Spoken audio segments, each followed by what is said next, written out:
My name is Jessica, and I chose Because I Could Not Stop for Death by Emily Dickinson. Because I could not stop for death, he kindly stopped for me. The carriage held but just ourselves, and immortality. We slowly drove, he knew no haste, and I had put away my labor and my leisure too, placidity. We passed the school where children strove.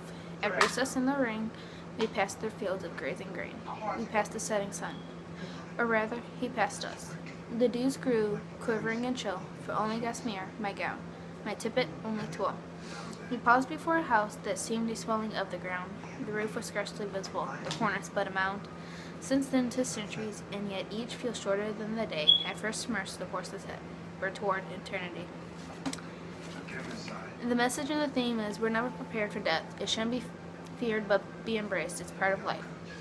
The speaker is a dead person talking about the day she dies, and we can refer to she by the gossamer my gown. The tone is calm, which is by driving slowly down the road, solemn, because he knew no haste, is the serious subject. Death is a serious subject. Shock, because she wasn't ready when she died. The audience is for people who think death is a sad thing, not something that can be a good thing.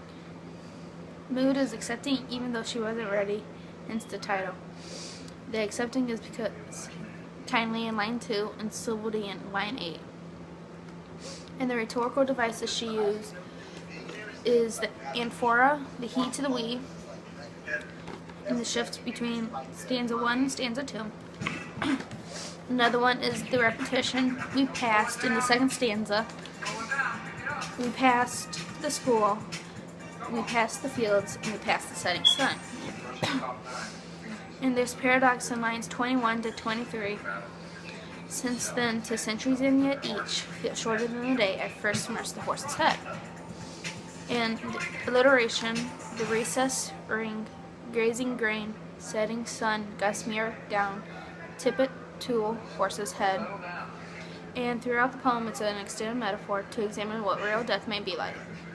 The house is also a metaphor for a grave and to show that death should be a good thing and acceptance.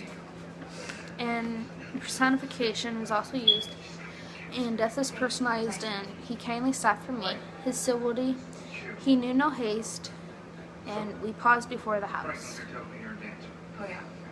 And the other personification is the dews grew quivering and chill.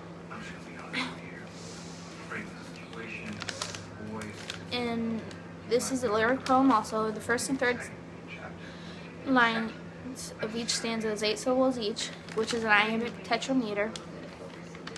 The second and fourth line is the iambic trimeter. The poem is also religious because he can be God, and immortality is the belief that life after death is eternal even in heaven.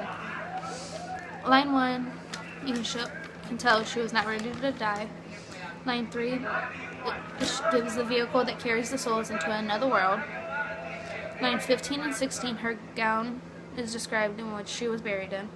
In line 14, you can tell that she's cold in her grave because she's becoming quivering and chill. In line 17 and 18, it describes the grave. In 23 and 24, it was when she realized she was going to die. And the last stanza can show is the day, she's going back to the day that she died, when she wasn't ready. And she has capital letters throughout the poem just to draw attention, to show that they are an important thing to us to pay attention to. And death is a man, her suitor, and throughout the thing. And the he can be changed into a guy's name like Dave. Like Dave kindly stopped for me.